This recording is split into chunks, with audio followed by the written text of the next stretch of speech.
तो आइए इस वीडियो में देखते हैं घटना चक्र पूर्वावलोकन का जो साइंस का चल रहा था सीरीज, उसमें फिजिक्स का ये अगला चैप्टर है प्रकाश।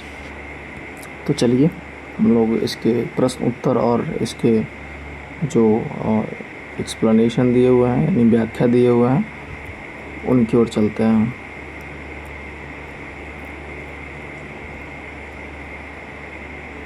पहला सवाल है, निम्नलिखित में से कौन सा दीप्त पिंड नहीं है? तो चंद्रमा दीप्त पिंड नहीं है। दीप्त पिंड वह होता है जो स्वयं से प्रकाश उत्पन्न करता है, जैसे मोमबत्ती की ज्वाला, विद्युत लैंप और सूर्य। ये तीनों स्वयं प्रकाश उत्सर्जित करते हैं, इसलिए दीप्त पिंड है। चंद्रमा स्वयं प्रकाश नहीं बनाता, ये केवल सूर्य के प्रकाश को परावर्तित करता है, अतः एक अदीप्त पिंड है। नेक्स्ट है, निम्न में से किस विसरण में ऊर्जा प्रति क्वांटम सर्वाधिक होगी? तो 200 से 280 न्यूटन मीटर। तरंगदैर्घ्य की न्यूनतम रेंज वाली विकिरण में प्रति क्वांटम ऊर्जा सर्वाधिक होगी। नेक्स्ट है, सौर विकिरण निम्न में से किस परास में दिखाई देता है? तो 400 से 700 nm। पृथ्वी पर आने वाले सौर विकिरण का परास 100 नैनोमीटर से 10⁻6 नैनोमीटर तक होता है। इस सौर विकिरण को परावैंगनी विकिरण,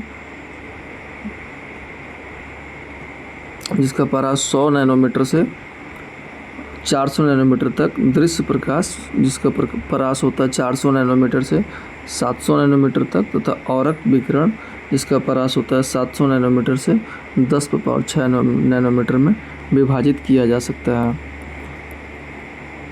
नेक्स्ट है, अदृश्य प्रकाश का दैर्घ्यमान प्रसार होता है 390 से 780 नैनोमीटर के बीच। दृश्य प्रकाश विद्युत चुम्बकीय विकिरण का वह भाग है जो मानवीय आंख द्वारा देखा जा सकता है। एक सामान्य मानवीय आंख 390 नैनोमीटर से 750 नैनोमीटर तरंगदैर्घ्य के बीच विद्युत चुम्बकीय विकिरण को स्पष्ट रूप से देख सकती है। नेक्स्ट है, दृश्य स्पेक्ट्रम की तरंगदैर्घ्य की सीमा क्या है? तो 3900 एंगस्ट्रम से 7600 एंगस्ट्रम। दृश्य स्पेक्ट्रम में प्रकाश के संबंध में कोई निश्चित सीमा रेखा निर्धारित करना कठिन है। यह व्यक्ति की उम्र, आँखों की क्षमता, प्रकाश स्रोत की दूरी एवं तीव्रता आदि बातों पर निर्भर करती है। सामान्य तौर पर इसकी सीमा 320 नैनोमीटर से 860 नैनोमीटर तक मानी जाती है। नासा के अनुसार मनुष्य की आँख 380 से 700 नैनोमीटर यानी 3800 से 7000 एंगस्ट्रम तक के तरंगदैर्घ्य के दृश्य प्रकाश को देख सकती है। NCERT में इसकी सीमा जो है वो 400 से 700 नैनोमीटर लिखी गई है। इसलिए अगर आपको ऑप्शन में 380 से 700 नैनोमीटर और 400 से 700 नैनोमीटर लिखा है तो आप 400 से 700 नैनोमीटर की ओर जाएंगे। अगर ये ऑप्शन नहीं है तब आप 380 से 700 नैनोमीटर की ओर जा सकते हैं। नेक्स्ट है, मानव आँख दृश्य प्रकाश के जिस तरंगदैर्घ्य के लिए सर्वाधिक सुगराई होता है वह कितना है? तो 5500 एंगस्ट्रम है। मानव आँख दृश्य प्रकाश के लगभग 5500 एंगस्ट्रम या 555 नैनोमीटर तरंगदैर्घ्य के लिए सर्वाधिक सुगराई होता है। दृश्य प्रकाश की तरंगदैर्घ्य 400 नैनोमीटर से 700 नैनोमीटर होती है और मानव नेत्र दृश्य प्रकाश की मध्यम तरंगदैर्घ्य वाली किरणों के, विशेषकर पीले हरे रंग के प्रकाश की किरणें, जिसकी तरंगदैर्घ्य 555 नैनोमीटर के प्रति सर्वाधिक सुग्राही होती है। नेक्स्ट है, निम्न रंगों के बीच आँख की सुग्राहकता किनके लिए सबसे अधिक होती है? तो पीला एवं हरा। मानव आँख में स्थित फोटो रिसेप्टर कोशिकाएं 530 से 555 नैनोमीटर तरंग दैर्घ्य के प्रकाश के लिए सबसे अधिक सुग्राही होती हैं। पीले एवं हरे रंग के लिए आँख की सुग्राहकता सबसे अधिक होती है। नेक्स्ट है, निम्नलिखित में से कौन सा कथन सही नहीं है?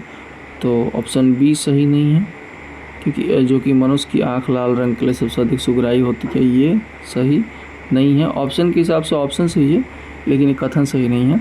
कौन कौन से कथन सही है? तो ए, सी और डी। जैसे मनुष्य का कान 1000 हर्ट्ज पर सबसे अधिक सुगराही होता है, ये बात सही है।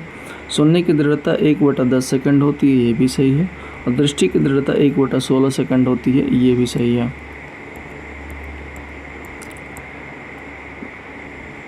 नेक्स्ट देखते हैं, मनुष्य का कान 1000 से 5000 हर्ट्ज की आवृत्तियों हेतु सबसे सुगराही होती है। मनुष्य की आँख पीले हरे रंग के लिए सबसे अधिक सुगराही होता है। हमारे कानों द्वारा सुनी गई ध्वनि का प्रभाव हमारे मस्तिष्क में 1 सेकंड के 1/10वें भाग तक बना रहता है। अगर 1/10 सेकंड के समाप्त होने से पूर्व कोई दूसरी ध्वनि सुनाई देती है तो दोनों ध्वनियों की छाप आपस में मिल जाती है और हमारा मस्तिष्क दोनों में फ़र्क नहीं कर पाता। दृष्टि की दृढ़ता से तात्पर्य है कि जब कोई चित्र रेटिना पर बनता है तो सेकंड के 1/16वें भाग तक मानव मस्तिष्क पर अंकित रहता है। नेक्स्ट है प्रकाश विकिरणों की प्रकृति होती है कैसी? तो तरंग एवं कण दोनों के समान। प्रकाश दोहरी प्रकृति प्रदर्शित करता है, कभी कण के समान तथा कभी तरंग के समान।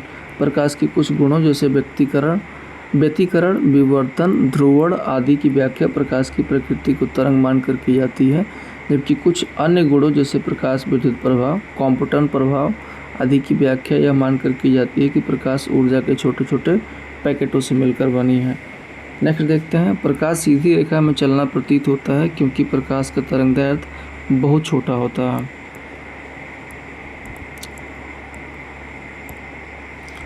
प्रकाश का तरंगदैर्घ्य बहुत छोटा होता है तथा उसका विवर्तन भी बहुत छोटा होता है जो हमारी आंखें नहीं देख सकती, इसलिए प्रकाश हमें सीधी रेखा में चलता हुआ प्रतीत होता है। नेक्स्ट है, निम्न में से कौन सा कथन सत्य है? तो प्रकाश का वेग अधिकतम होता है।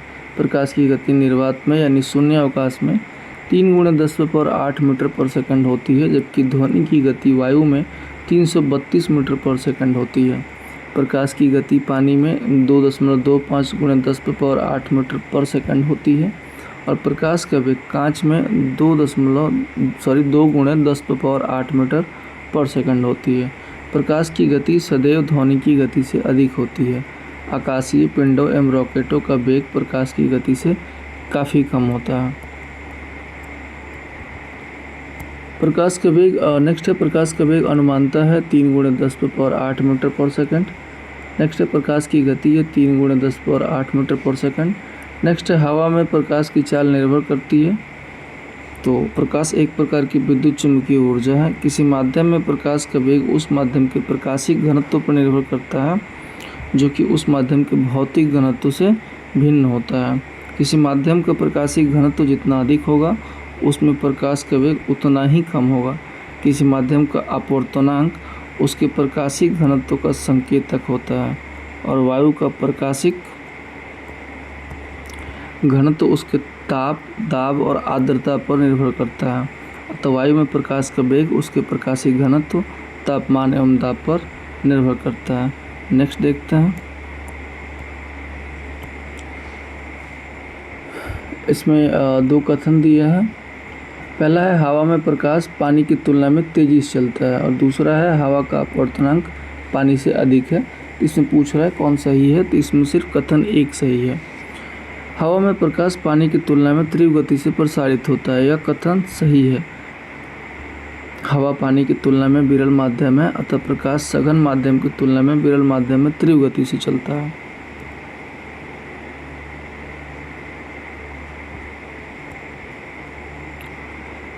पानी का अपवर्तनांक 1.33, हवा के अपवर्तनांक 1.0003 की तुलना में अधिक होता है क्योंकि यह सघन माध्यम का अपवर्तनांक विरल माध्यम की तुलना में अधिक होता है और सघन माध्यम का प्रकाशिकी घनत्व अधिक होता है, जिससे प्रकाश सघन माध्यम में प्रवेश करते ही गति में धीमा होकर अविलंब की ओर झुक जाता है, जबकि विरल माध्यम का प्रकाशिकी घनत्व सघन माध्यम में प्रकाशिकी घनत्व की तुलना में कम होता है।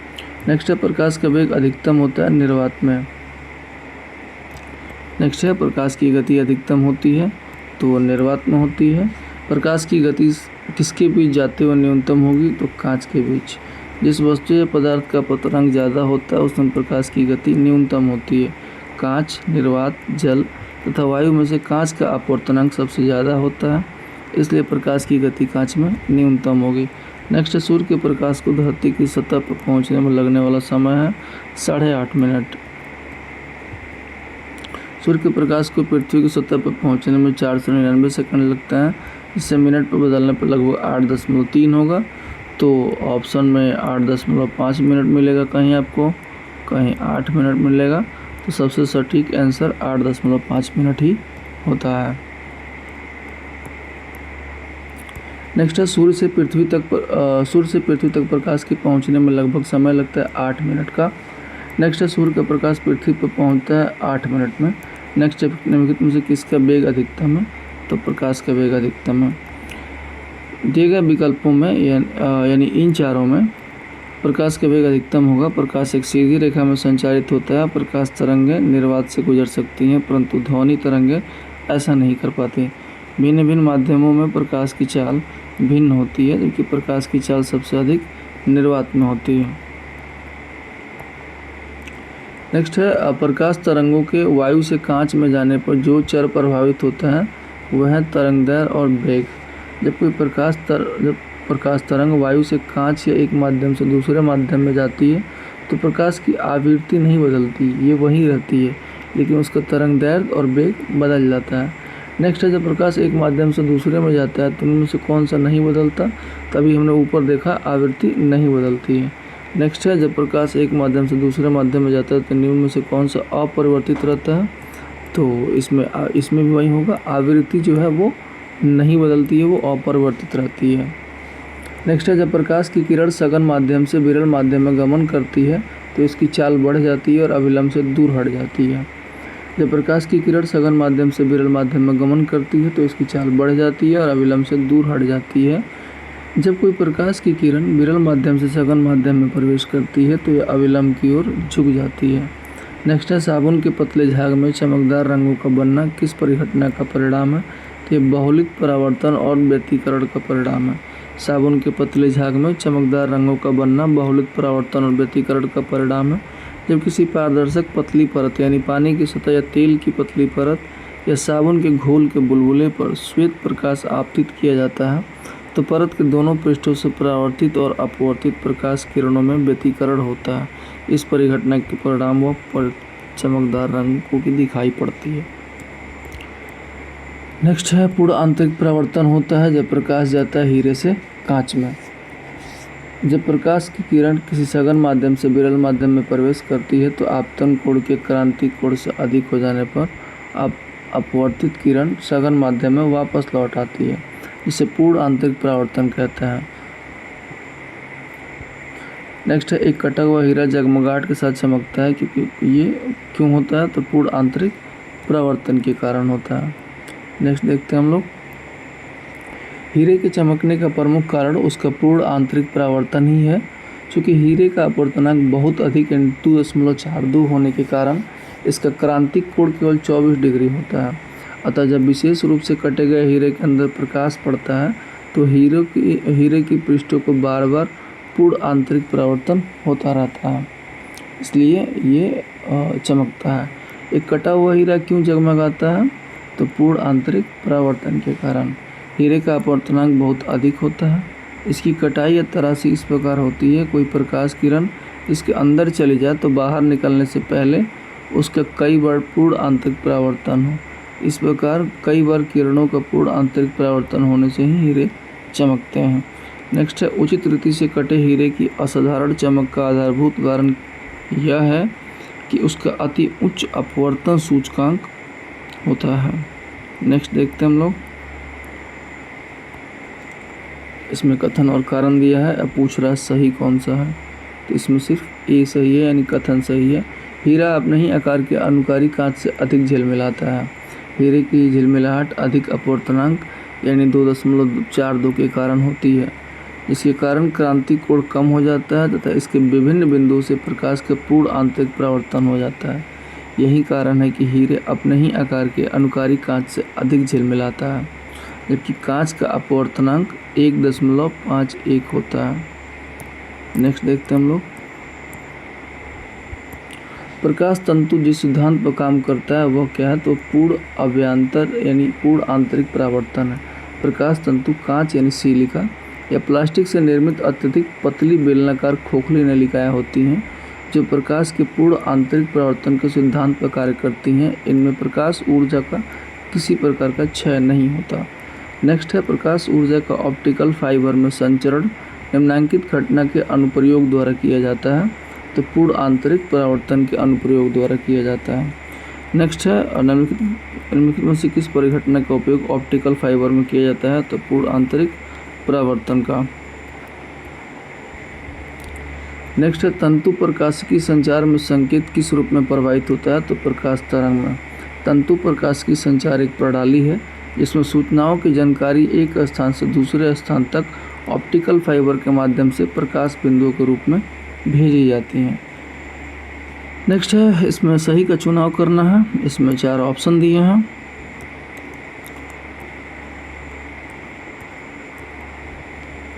इसमें सही है ऑप्शन नंबर 1, 2 और 3। तंतु प्रकाश की पूर्ण आंतरिक परावर्तन सिद्धांत पर आधारित है। दूसरा है, प्रकाशिक तंतु संचार तंत्र में ऊर्जा उपभोग अत्यधिक कम होता है। नेक्स्ट है, प्रकाशीय तंतु संचार रेडियो आवृत्ति अवरोध से मुक्त होते हैं। प्रकाश तंतु या ऑप्टिकल फाइबर सिलिका से बनी पतली बेलनाकार नलिकाएं होती हैं जो प्रकाश के पूर्ण आंतरिक परावर्तन के सिद्धांत पर कार्य करती हैं। इसमें प्रकाश ऊर्जा का किस प्रकार क्षय नहीं होता। प्रकाशिक तंतु संचार तंत्र में ऊर्जा उपभोग अत्यधिक कम होता है। ये वैद्युत चुंबकीय अवरोध और रेडियो आवृत्ति अवरोध से मुक्त होते हैं। वर्ष 2000 में स्टरलाइट कंपनी समूह द्वारा भारत में प्रकाशिक तंतु का निर्माण प्रारंभ किया गया था।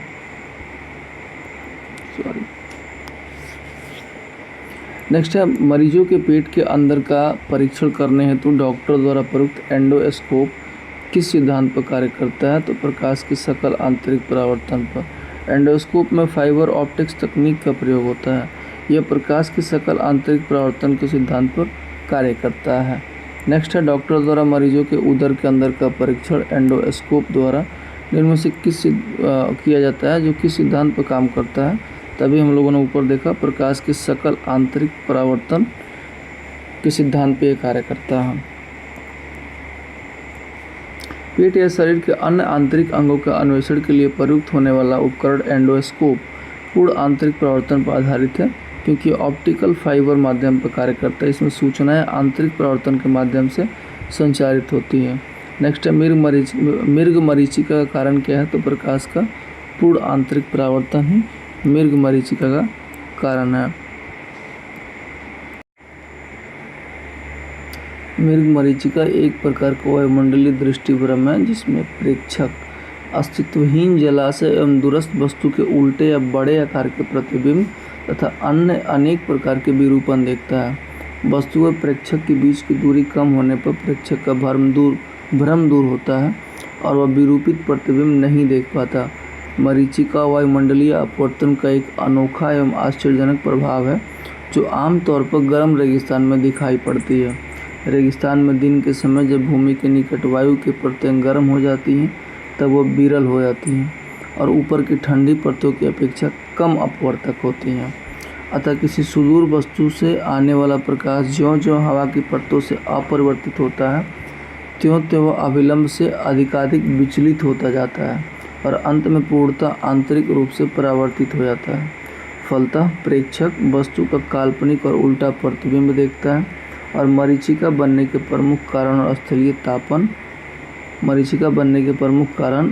तापन और प्रकाश अपवर्तन है। नेक्स्ट है, मरीचिका का बनना उदाहरण है कुल आंतरिक परावर्तन का। नेक्स्ट है, किन तथ्य के कारण मृग मरीचिका बनती है। तो ये स्थलीय तापन और प्रकाश अपवर्तन के कारण। नेक्स्ट है, कौन अन्य तीनों की तुलना में ज़्यादा सूर्य की रोशनी परावर्तित करता है। तो ताज़ा बर्फ़ से ढकी हुई भूमि। ताज़ा बर्फ़ से ढकी हुई भूमि 80 से 85% तक सूर्य की रोशनी को परावर्तित करता है। उसके बाद क्रमशः रेत का रेगिस्तान 30 से 40%, प्रेरी भूमि 20 से 25% एवं धान के खेत 10 से 20% का क्रम आता है। वैज्ञानिकों ने सतहों द्वारा प्रकाश को परावर्तित करने की क्षमता को अल्बीडो नाम दिया है। लैटिन भाषा में अल्बीडो का अर्थ सफ़ेदी है जिससे यह पता चलता है कि कोई सतह कितनी सफ़ेद या कितनी उज्ज्वल है। बर्फ़ का अल्बीडो उच्च होता है। नेक्स्ट देखते हैं, किसी वस्तु के त्रिविमीय प्रतिरूप को अंकित और पुनरावृत्ति करने की तकनीक का नाम है होलोग्राफी। होलोग्राफी वह तकनीक है जिसमें लेजर किरणों द्वारा की गई फोटोग्राफी से किसी वस्तु का त्रिआयामी चित्र बनाया जाता है। होलोग्राफी ध्वनि, प्रकाश या किसी भी तरंग के साथ कार्य कर सकती है। होलोग्राफी का बहुधा उपयोग अभिलेखों को संचित करने तथा माइक्रोफिल्म में किया जाता है। इसका उपयोग करके वास्तविक त्रिआयामी चलचित्र भी तैयार किए गए हैं। नेक्स्ट है त्रिविमीय चित्र लेने के लिए इनमें से किसका प्रयोग करते हैं, तो वो होलोग्राफी का करते हैं।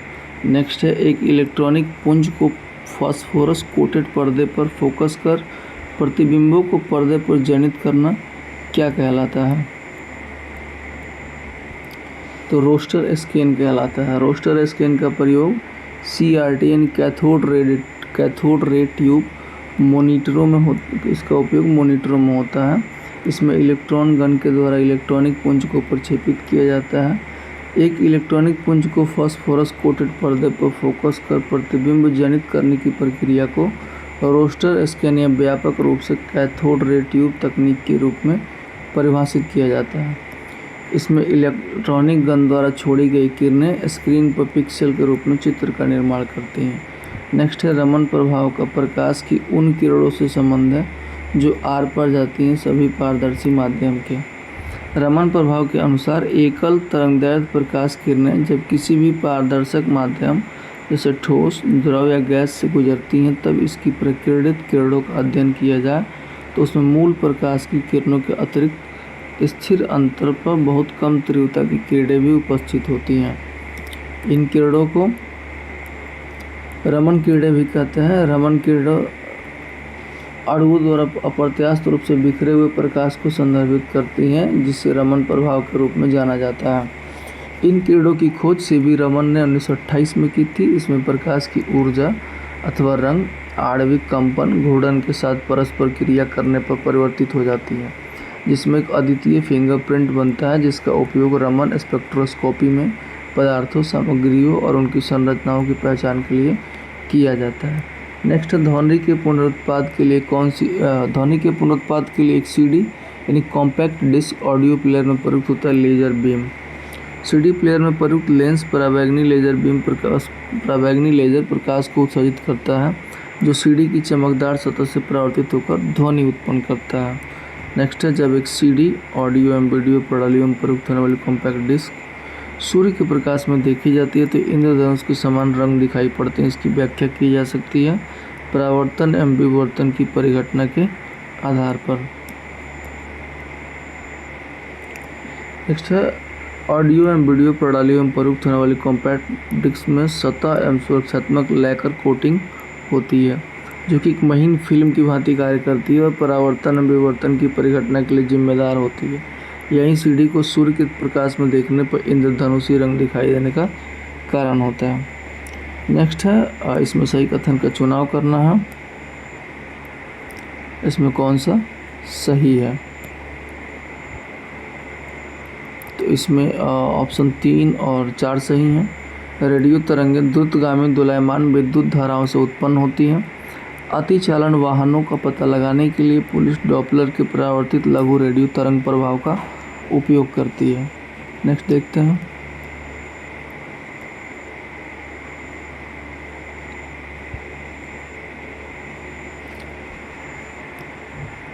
इसमें कथन और कारण दिया है। इसमें ऑप्शन C सही है। इसमें केवल कथन सही दिया है। एक चलचित्र में पूरी फिल्म के एक सिरे से दूसरे सिरे तक सामान्यतः 24 फ्रेम प्रति सेकंड प्रक्षेपित किए जा सकते हैं। कारण इसलिए गलत है कि आँख की रेटिना पर निर्मित प्रतिबिंब उद्दीपन हटाने के 1/16 सेकंड बाद तक बना रहता है। नेक्स्ट है मनुष्य की आँख में प्रकाश तरंगें किस स्थान पर स्नायु उद्योगों में परिवर्तित होती हैं, तो वह अपक्षय यानी रेटिना। नेक्स्ट देखते हैं।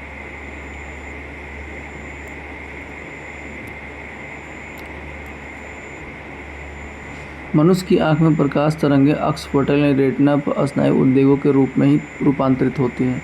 वस्तु की उल्टी प्रतिमूर्ति नेत्र की रेटिना पर पड़ती है और रेटिना की संवेदी कोशिकाएं संवेदित होती हैं तथा दृक् तंत्रिकाएं इस संवेदना को मस्तिष्क में पहुंचा देती हैं, जिसे मस्तिष्क अपनी विश्लेषण शक्ति द्वारा वस्तु के प्रतिबिंब के रूप में अनुभव करता है। नेक्स्ट है दृष्टिपटल यानी रेटिना पर जो चित्र बनता है वह कैसा होता है, तो वस्तु से छोटा होता है और वह उल्टा होता है। नेक्स्ट है रेटिना पर बना वस्तु का प्रतिबिंब उल्टा, छोटा वह वास्तविक बनता है। प्रतिबिंब बनने का संदेश दृश्य तंत्रिकाओं द्वारा मस्तिष्क तक पहुंचता है और वस्तु हमें दिखाई देने लगती है। यद्यपि रेटिना पर बना वस्तु का प्रतिबिंब उल्टा होता है, लेकिन अनुभव के आधार पर यह हमें सीधा दिखाई देता है। नेक्स्ट है, अभिनेत्र लेंस द्वारा किसी वस्तु का किस प्रकार का प्रतिबिंब रेटिना पर बनाया जा सकता है? तो उल्टा और वास्तविक। नेक्स्ट है, क्या मुख्य कारण है कि एक आँख की अपेक्षा दो आँखों का होना अधिक उपयुक्त है? तो इससे दूरी व गहराई का एहसास होता है। दो आँखों के होने से प्रतिबिंबों की प्राप्ति में सममिति सटीक होती है तथा गहराई व दूरी का शुद्धतम अनुमान होता है। नेक्स्ट है, पूरी सूर्य ग्रहण के दौरान सूर्य को सीधे देखने पर आँख में अपरिवर्तनीय क्षति पहुंचती है। रेटिना का जलना सूर्य की किरणों के निम्न घटनाओं में से किसी के कारण होता है? तो अल्ट्रावायलेट प्रकाश।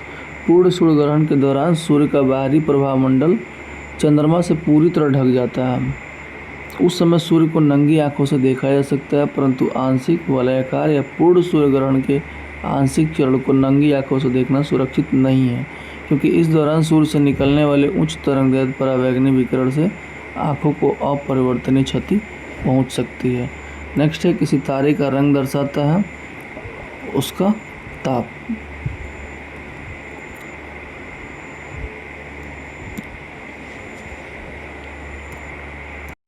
नेक्स्ट है, विशाल तारे स्वतः चमकदार गैसों के पिंड हैं जो स्वयं के गुरुत्वाकर्षण बल से परस्पर बंधे रहते हैं।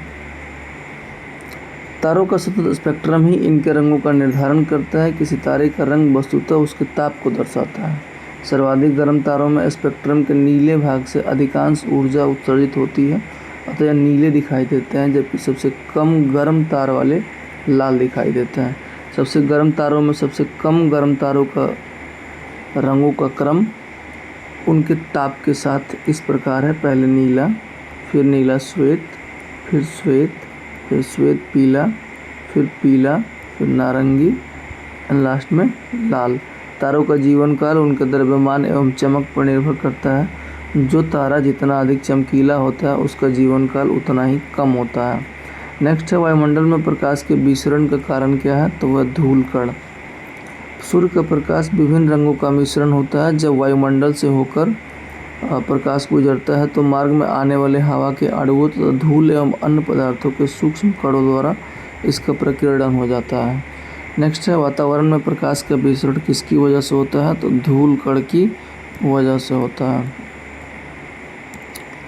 प्रकाश का रंग निर्धारित होता है इसके तरंगदैर्घ्य से।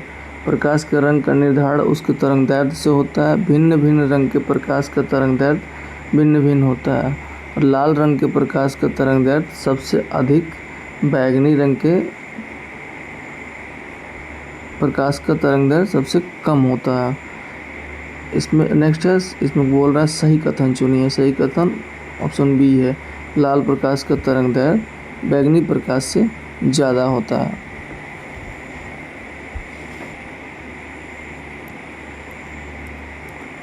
नेक्स्ट है, बैगनी रंग का तरंगदैर्घ्य सबसे कम व आवृत्ति सबसे अधिक होती है, जबकि लाल रंग का तरंगदैर्घ्य सबसे अधिक तथा आवृत्ति न्यूनतम होती है।